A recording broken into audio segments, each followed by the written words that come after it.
Čitav je Zadar prirodni fenomen i nije Vesna Cestarić tek tako zapisala da je od bogova za dar dat. A Arbanasi, njihov južni i zapadni dio posebice, najprirodniji su, a time i najljepši dio tog božanskog Zadra. Ono što Arbanase čini posebnim je njihova obala, uvala Bregdeti, poluotočić, izvorno i dugo otočić Sveti Klement Klementa, Podbrig, Kolovare i posebice Karma i Punta Bajlo. Arbanaška je obala najbolja turistička razglednica Zadra ne samo zbog svoje prirodne ljepote, nego i stoga što je urbanizacija jedva dotaknula za sada. Mi koji desetljećima živimo u toj ljepoti i svakodnevno prolazimo pored nje ne vidimo je, jer postala je sastavni dio nas. Srasli smo s njom i oguglali na nju. Zato treba doći stranac namjernik koji pri prvome susretu s tom ljepotom ostaje zatečen i zadivljen i tek nam on ponovno oči otvori. Ovaj zapis namjerom je da nam oči budu otvorene stalno.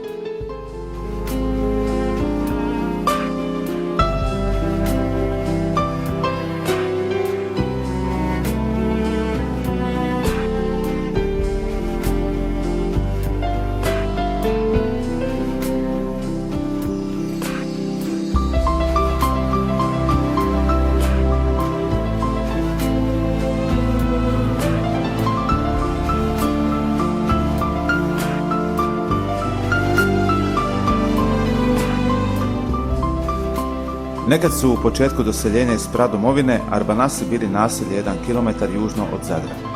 Zatim su se računali od prometnice koja dijeli rodilište u Zadarskoj bolnici od grada pa na jug. Poslije toga, Arbanasima se smatrao predio Zadra od bivše tvornice duhana, stare preparandije na jug i od novog autobusnog kolodvora do najjužnijeg rta Punte Bajlo. Najnovija je podjela na stare, izvorne Arbanase i Arbanase preko pruge, kako Arbanasi nazivaju predio Zadra od starih Arbanasa preko željezničke prometnice pa do današnje ulice Franka Lisice, ceste Zadar-Benkovac koja vodi do gradskog groblja. U tim Arbanasima preko pruge je nešto što nigdje drugdje nećete naći. Jeste li možda čuli da u Zagrebu postoji Zagrebačka ulica, u Splitu Splitska, u Rijeci Riječka ili u Zadru Zadarska? Niste, jer ne postoji, a u Arbanasima postoji Arbanaška ulica. Eto, i po tome su Arbanasi posebni. Ovim napisom ulazimo u Arbanase predjelom kojeg nazivaju Kolovare. Prije 60 i više godina, ako ste krenuli Kolovarama i Karmom do Punte Bajlo, tragovi urbanizacije jedva su se nazirali. Uz more, od gradskog plivališta istog imena Kolovare, pa sve do najjužnijeg rta Punte Bajlo, bile su samo dvije građevine koje su i danas tamo. Prva je poliklinika, a druga fontana. Jedan od najljepših i najznačajnijih povijesno-kulturnih spomenika u Arbanasima. Iznad morskog dijela, nekoliko metara uzdignuto uz makadamsku prometnicu, bio je niz od 4 starije zgrade s cvjetnim vrtovima i taj je urbani cvjetnak bio prekinut samo neuglednom nižom građevinom koja je služila kao spremište poliklinike. Poslije 4 stare zgrade kasnije su izgrađene još 2 nove, koje su zahvatile dio nekadašnjeg bolničkog voćnjaka. Danas je umjesto voćnjaka tu bolničko parkiralište pošumljeno kostelićima, borovima, akacijama, murvačima, brijestovima i drugim drvećem. U nastavku parkirališta nedavno je podignuta vrlo lijepa poveća zgrada. Na prometnici iznad kupališta Kolovare slijedi vrtić Latica za djecu s poteškoćama u razvoju, zatim privatna kuća i hotel Kolovare.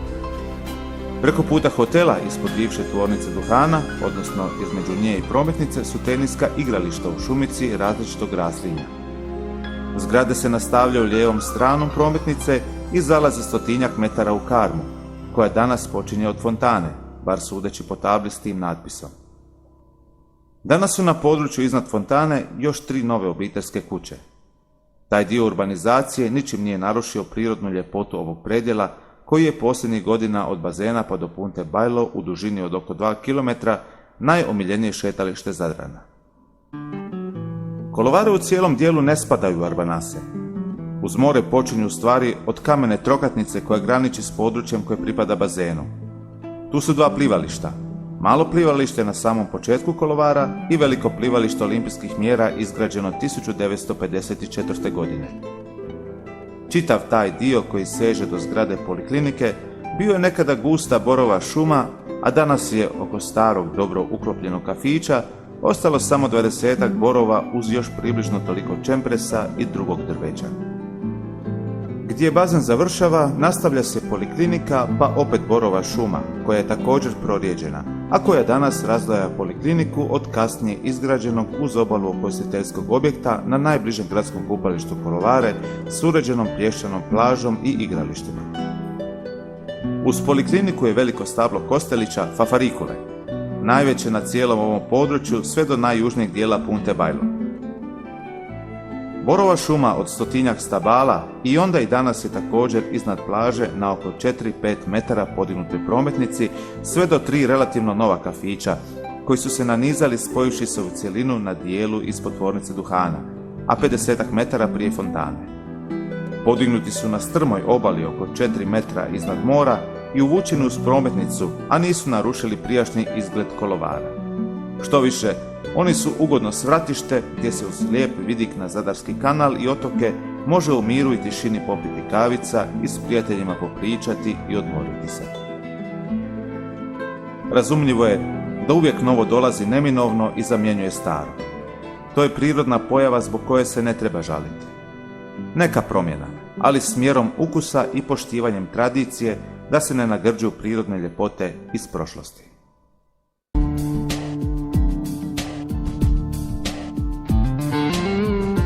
Taj dio Arbanasa danas počinje dakle od fontane perivojem od borova, čempresa i akacija u dužini od nešto više stotina metara. A na koncu tog dijela izgrađen je nedavno poveći ugostiteljski objekt. U pomorju tog početnog dijela karme čovjekova ruka je napravila 4 manja lukobrana kao zaštitu za usidrene brodice i time nije narušen sklad okoline.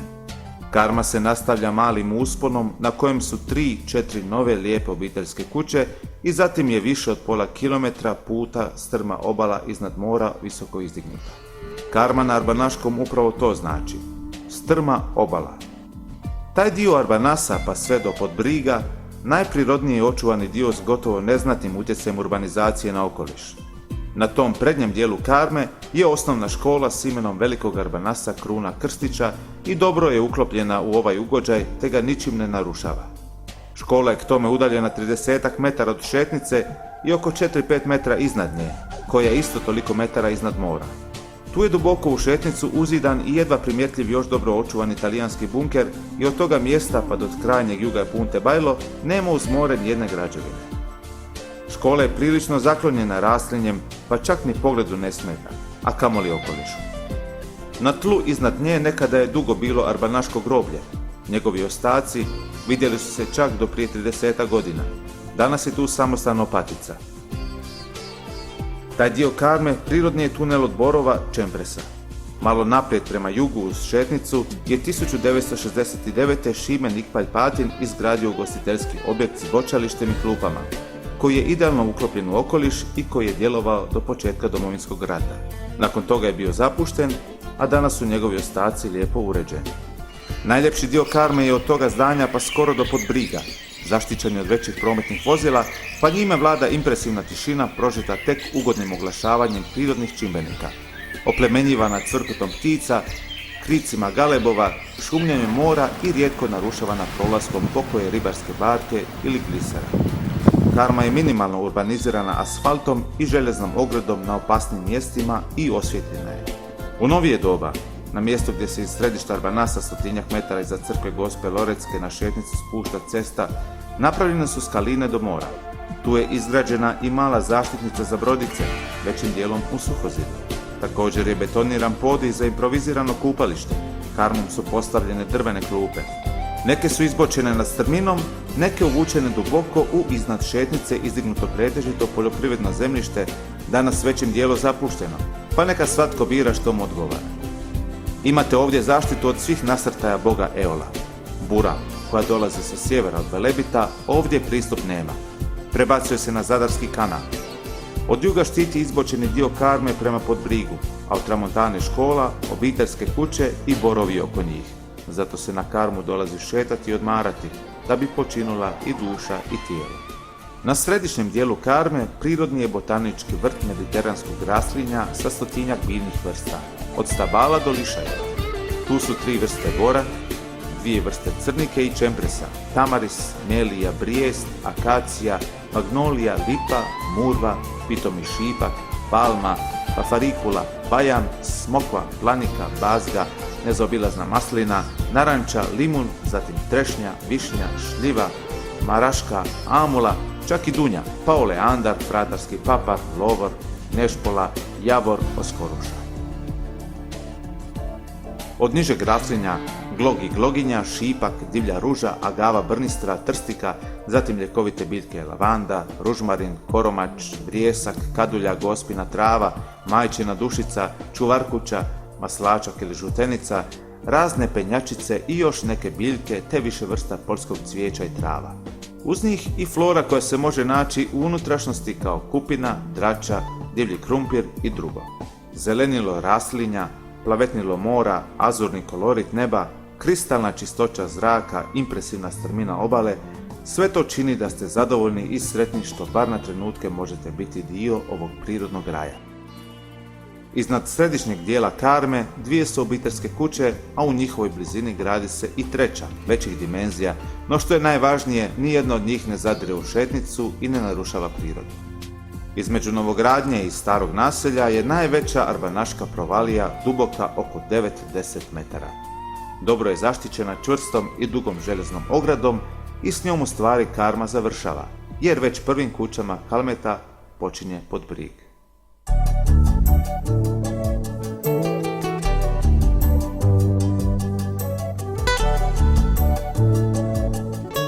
Gdje Karma okončava, prirodnim tunelom od visokih četinjača počinje Podbrig. Opet jedan posebni fenomen Arbanasa, pa iako bi ga mnogi uvrstili u Karmu kao cjelinu, ipak smo ga izdvojili, jer tu je Bog opet bio široke ruke. Vrijedni žitelji Arbanasa znali su taj dar iskoristiti i oplemeniti, a da ga kao i na većini mjesta uz obalu nisu nagrdili rukom urbanizacije i civilizacije. Podbrig je uvala niti 50 metara uvučena u kopno, a niti 100 metara dugačka. Posebnu draž Podbrigu daje dubina, jer on je u stvari uz jedno mjesto na Karmi, malo prije nego što ona prelazi u njega, najdublja arbanaška provalija. Od šetnice i borovog tunela do površine mora ima najmanje 7-8 metara. Obala je većim dijelom šljunkovita i pjeskovita, pa se taj predjel koristi kao jedna od najstarijih arbanaških plaža. Zapadna provalija Podbriga obrasla je biljkama penjačicama među kojima se ističu divlje kolonije sitnih kaktusa prekrasnih crvenih cvjetova. Arbanasi su Podbrig lijepo uredili. Napravili su pjeskovito igralište za mali nogomet, odbojku i košarku, a tu je nekada bilo i najpoznatije mjesno bočalište. Tako je Podbrig i danas mali sportski centar. Boče se tu više ne igraju. Prešlo se s igranjem na puntu Bajlo do sjedišta istoimenog igraličarskog kluba i tamo se boča svaki dan, osim za velikih crkvenih blagdana. U Podbrigu se više od ostalog igraju karte. U Arbanasima je ta igra popularna kao i boče, a imaju niz odličnih kartaša. U Podbrig se može ući skalinama na dva mjesta. Na samom početku Podbriga velike su skaline, jer je tu Podbrig i najdublji. I njih koriste pretežito kupači, a u sportski dio silazi se kraćim skalinama. Da bi sebi napravili ugodu, a da ne smetaju mladosti koja koristi sportske terene uz more, kartaši su napravili podij, negdje oko 3 metra iznad mora, betonirali ga i postavili stol i stolice. Podigli su i željezno postolje za nadstrešnicu, koja je prekrila biljka penjačica, a kako je iznad podija još velika lipa i akacija te borovi, na tom kartaškom mjestu zaista je debeli hlad i jako je ugodno boraviti. Iz mora, ispod tog podija, vrlo malo je istezalište za ona 2-3 kaića kojima je tu boravište. U Podbrigu se za lijepi dana redovito održavaju veliki okršaji među susjedima, posebno Kalmetama i Bajlima, čije su kuće u Podbrigu i oko njega, a i drugim Arbanasima koji su ovdje naveli karte. Podbrig je posebice znakovit po najvećoj agavi u gradu Zadru, a vjerojatno i puno šire. Teško ćete negdje na našem području vidjeti tu biljku u tolikoj veličini s izdankom od 6-7 metara dužine. Impozantna je posebice stoga što se izdanci izdižu koso prema moru i nebu na krajnjem južnom dijelu Podbrigove provalije. Do agave je i neobičan površino veliki, a niski razgranati kaktus, kakav je u Zadru rijetkost ako ga uopće igdje ima. Nasuprot njima je šumica od oko 20 borova i čempresa, a na njenom završetku i danas potpuno očuvan talijanski bunker koji je nedavno popločan bračkim kamenom i okoliš mu je uređen.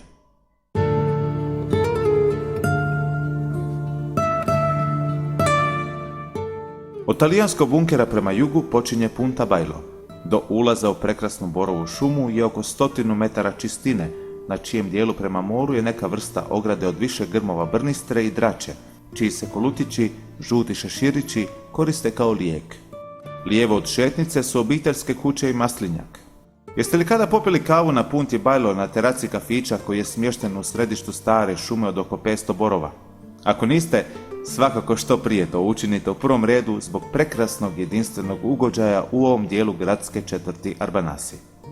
U imenu kafića sunčevo je rađanje Sunrise i tu je uvod u ovaj božanski ambijent kakvog na užem i širem gradskom području nigdje drugdje nećete naći. Istina, sunce se rađa na Velebitu, Babindubu ili Dračevcu, zavisno od dobu godine, ali kada dođe iznad Punte Bailo, gotovo se ponovno rodi. Toliko mu je, u skladu s ostalom prirodom, preobrazba impresivna. Posjetivši Zadar 1964. godine, jedan od najvećih filmskih režisera u povijesti, Alfred Hitchcock, bio je posebice impresioniran gledajući zalaz sunca sa zadarske rive ispred hotela Zagreb, gdje je bio odsjeo. Rekao je pritom da je to najljepši zalaz kojeg je vidio i sigurno među najljepšima na svijetu. Što bi tek rekao da ga je gledao s Punte Bailo? S nje puca jedinstveni vidik na Zadarski kanal širok oko 4 km i na otoke, a pogled za lijepih dana seže čak tamo južno od Neviđana na Pašmanu do vrta Svetog Petra i otočića Idule na krajnjem zapadu Ugljena, a za burnih dana čak do Tri Sestrice i Oliba. Impresivan je to horizont u dužini od gotovo 15 milja, posebice koncem kolovoza i početkom rujna, kada je zalazak najduži i najpotpuniji. Bacajući se izravno na morsko plavetnilo iz ljubavne igre zlatnih sunčevih zraka i modrine morske površine, rađa se široka srebrna staza, koja čudesnim, umirujućim odsjajem zaplahuje oči, a razgajuje i dušu i srce. Pluća vam se širom otvaraju i duboko upijaju taj životni eliksir. A nasuprot otočić Ošljak, koji kao Cesarićeva voćka poslije kiše, bez ove čarolije djeluje tamno i sumorno kao kakav dotrajali napušten gusarski brod, a s ovom čarolijom, posebice nakon dažda, postaje zlatni otok u čudesno skladnom koloritu, kakav se može doživjeti samo s Punte Bailo. Reći ćete, svugdje je lijepo uz more i borove, no na Punti Bailo je to ipak posebno, jer gotovo idealno su usklađene prirodne blagodati s djelima čovjekove ruke. Iako je tu ne tako davno bio poznati ljetni kamp i vide se njegovi ostaci, ništa ovdje nije bitnije narušilo prirodnu izvornost, potpuni mir i tišinu tek minimalno prožmu neizbježni elementi suvremenog življenja. Na krajnjem jugu Punte Bailo u kamenu zidani jako dobro očuvani su ostaci nekadašnjeg strelišta, zapravo kamene brane za metke.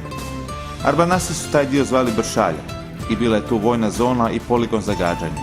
Pokriva čitav krajnji jug Punte Bailo, a u doba kad je tu bio kamp, Bršalja je korištena za ljetnu pozornicu. Danas služi mnogim kupačima. Upravo ta činjenica da je mjerom ukusa pogođen strast dviju suprotnosti, prirodnog okoliša i elemenata suvremenog življenja, daje Punti Bailo prednost pred ostalim sličnim mjestima. U okružju borova, oplahnuti oponjem skladom mirisa četinjače i s mora okusom soli, zaboravite na sve, utapajući se u nekom rajskom snu. Odmori se tu i glava i tijelo i rađaju se ideje inspirirane ovim božanskim ugođajem. Kako čovjeku treba malo da bi uživao i da bi spoznao prave vrijednosti koje nam fenomen života pruža. Punta Bailo otvara nam zaboravljene horizonte i vraća nas u okrilje prekrasne, čiste prirode kojoj čovjek i izvorno pripada, a nažalost na tu je pripadnost zaboravio. Dođite na Puntu Bailo i uživajte u ovom još neokrnjenom zemaljskom raju u skladu mira i ljepoti tišine, u razgovoru srca i duše s prirodnim blagodatima. Zaboravit ćete na svakidašnje brige i probleme i spoznati prave vrijednosti ovozemaljskog života.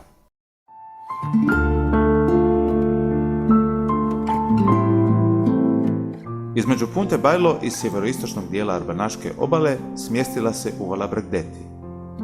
Još jedan arbanaški prirodni biser. Bregdet na arbanaškom znači morska obala, dakle kao i Karma, s tim što je Karma strma obala. Nekada se uvala Bregdeti protezala puno dublje u kopno, a njezin najzapadniji dio, kojeg su Arbanasi zvali Grapa, dolazio je čak do mjesta gdje se danas okončava južni dio autobusnog kolodvora. More je Grapom ulazilo duboko u kopno, a vrijedni arbanaški težaci taj su dio nasuli i od njega napravili plodno tlo. Danas uvala Bregdeti počinje od prometnice koja ide uz diskont desno prema Gaženici. Taj diskont i predio uz njega i zapadno od njega čista je urbanizacija, a uz trafostanicu koja je do željezničkog podvožnjaka podignut je ukusni s umjetnom travom mali sportski centar s igralištima za mali nogomet, rukomet i košarku. Stoljećima je uvala bila cjelovita i uz Jazine najveća zadarska uvala. Pred 30 godina pregrađena je na način što je do otočića Sveti Klement nasut put, pa je Klementa, kako Arbanasi zovu taj dio, postala poluotok, a uvala Bregdeti dobila dva dijela. Iako je pregrađivanje poremetilo njezin prirodni oblik, bilo je od toga i koristi, jer taj nasip je omogućio da se do Klemente više nije moralo plivati, nego se moglo doći kopnom pješice ili na biciklama, a od većih vozila taj je puteljak zaštićen. U sjevernom dijelu Bregdetija lijepa je borova šumica u čijem je srednjem dijelu smješteno malo istezalište brodica. Vrlo pogodno i korisno jer uvala Bregdeti ujedno je arbanaška lučica priveza. Dobro je zaštićeno od vjetrova, posebice nakon izgradnje nekoliko lukobrana, a najveći i najvažniji, koji ide od početka puteljka za Klementu prema sjevernoj obali uvale, dugačak je gotovo 100 metara.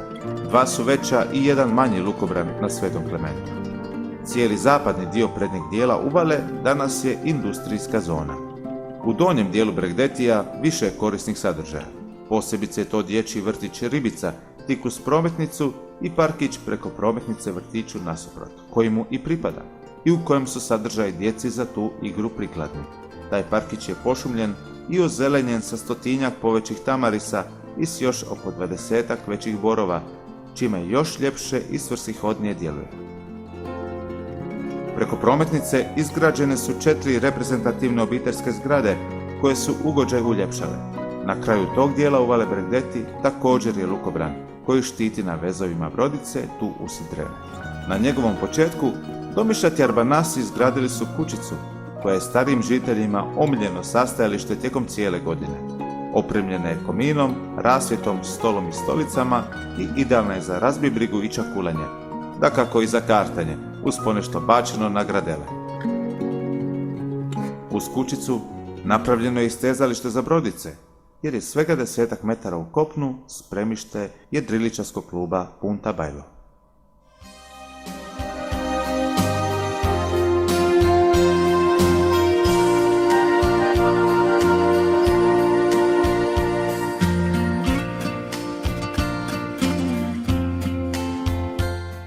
Sveti Klement srce je i duša Bregdetija. Na njemu su ostaci vrlo stare crkvice po kojoj je i dobio ime. Te ostatke, kao i cijeli poluotok, Arbanasi lijepo i uredno održavaju. Svakodnevno se čisti od ostataka i za mnogih posjetitelja. Poluotočić je zapremnine oko 5500 metara četvornih, a s nadodanim lukobranima oko 6000 metara četvornih. Dva bočna lukobrana dužine su oko 30 metara. Prvi ide paralelno s velikim lukobranom u uvali Bregdeti, a drugi je od južnog kraja Svetog Klementa izbočen prema Punti Bailo.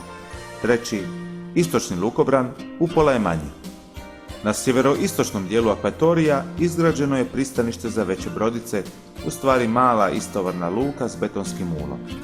Između tog mula i na Klementi nasutog lukobrana svega je oko 40 metara široki prolaz u uvalu Bregdeti.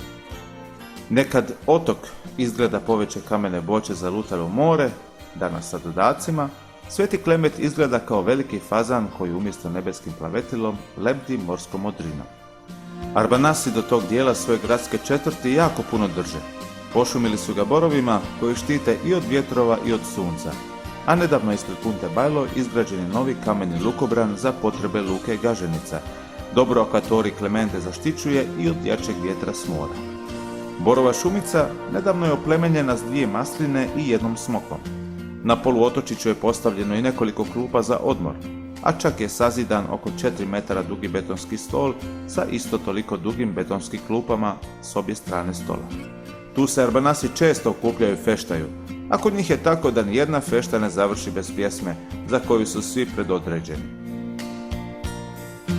Dolaze tu i stari i mladi, neki čak redovito cijele godine, većina ljeti na kupanje, a svi na odmaranje tijela i bistrenje uma. Malo tko od njih zna zašto im je na Klementi tako ugodno, a to je pojasnio žitelj Arbanasa, veterinar i fizioterapeut, a pasionizirani bioenergetičar Edo Marečić, koji je rekao ovo. Klementa je jedno od najpozitivnijih bioenergetskih destinacija na Zadarskom akvatoriju.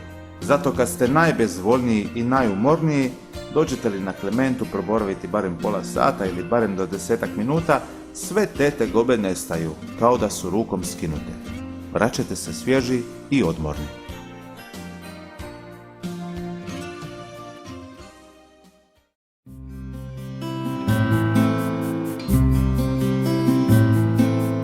Koliko god u Arbanasima oduševljava priroda, toliko i ostaci starih arbanaških ognjišta.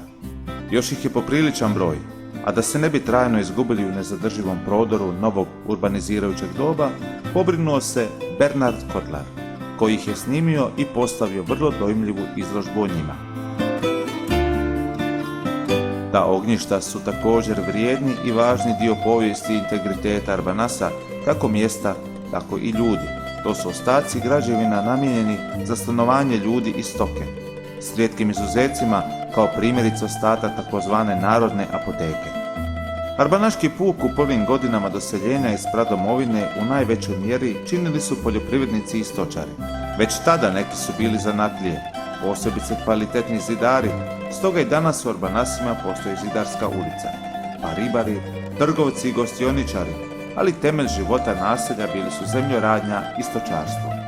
Odgovarajući tome, na prostoru na kojem su ih od urbanih građevina dočekali uglavnom sakralni objekti, lazareti fontana, odnosno njihovi ostaci, prve nastambe koje su gradili bile su pretežito kamene potleušice, kućice skromne zapremnine u kojima su u početku kratko skupa živjeli ljudi i životinje, a koji su imali poseban pregradak.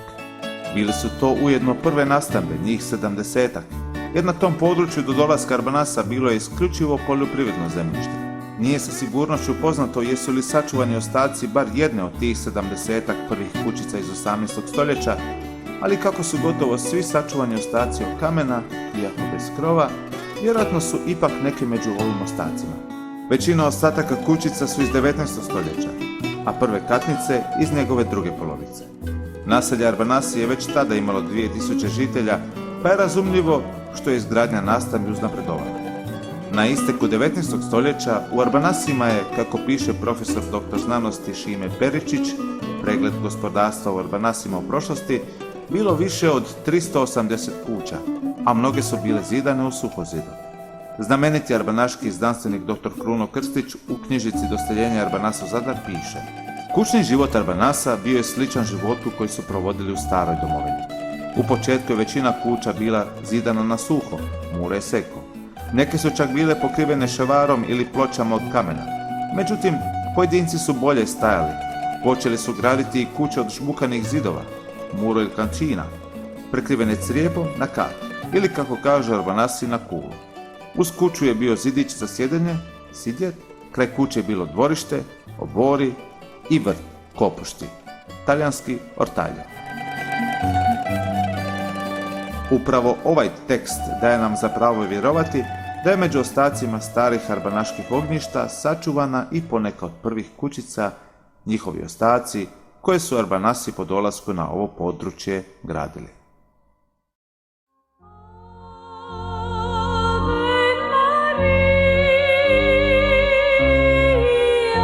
Ovu arbanašku razglednicu, neku vrstu putopisa kroz arbanaške prirodne fenomene, zaključujemo arbanaškom najvećom vrijednošću – ljudima. Arbanasi su dali velik broj znamenitih osoba, no ovdje nije riječ o njima, niti o pojedincima uopće, dakle, ni o onima iz arbanaškog puka, nego o Arbanasima kao cjelini. Oni su na autora ovog teksta u većini ostavili posebice dubok dojam I to je najvažniji razlog zbog kojeg s tim ljudima i njihovim prekrasnim krajem druguje evo već pa gotovo 6 desetljeća. U velikoj većini arbanaški ljudi su vrlo marljivi, susretljivi i korektni, tolerantni i blagi, pravi prijatelji, koji ako vas prepoznaju kao prijatelja, po bilo koju cijenu čvrsto će iza vas stajati i stati.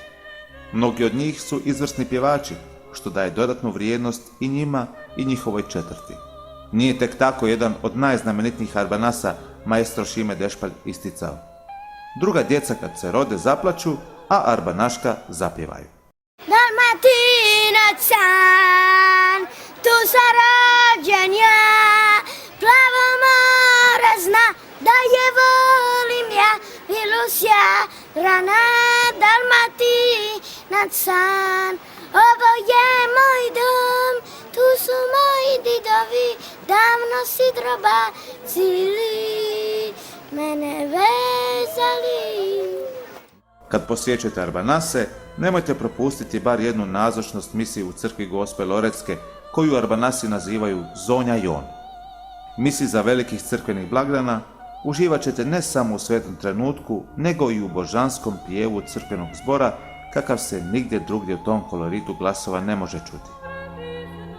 Osjećat ćete se kao da niste tek u jednoj od gradskih bogomolja, nego kao da ste na nebu među anđelima pjevačima. Mnogi stari Zadrani imali su veliku čast i zadovoljstvo što su taj zbor slušali kad je u njemu pjevala legendarna Ana Perović i drugi veliki arbanaški pjevači. To je trebalo doživjeti. Danas smo mi svjedoci svih tih ljepota zadarskih arbanasa, ljepota kroz koje možemo osjetiti i prošlost i sadašnjost. Vrijeme nesmiljeno mijenja sve, i ljude i krajeve, tako i taj arbanaški raj, jer jedino je mijena stalna. Tu neminovnost ne možemo spriječiti i samo možemo uživati u ostacima prošlosti i blagodatima sadašnjosti, koje su nas svojim prirodnim čarima, ljudima i krajevima oplemenjivale. Nastojali smo zabilježiti dio tih ljepota, otrgnutih od zaborava, kako bi i naši nasljednici, makar na ovaj način, mogli u njima uživati, a nadamo se isto tako i u lijepoj budućnosti ovih prostora.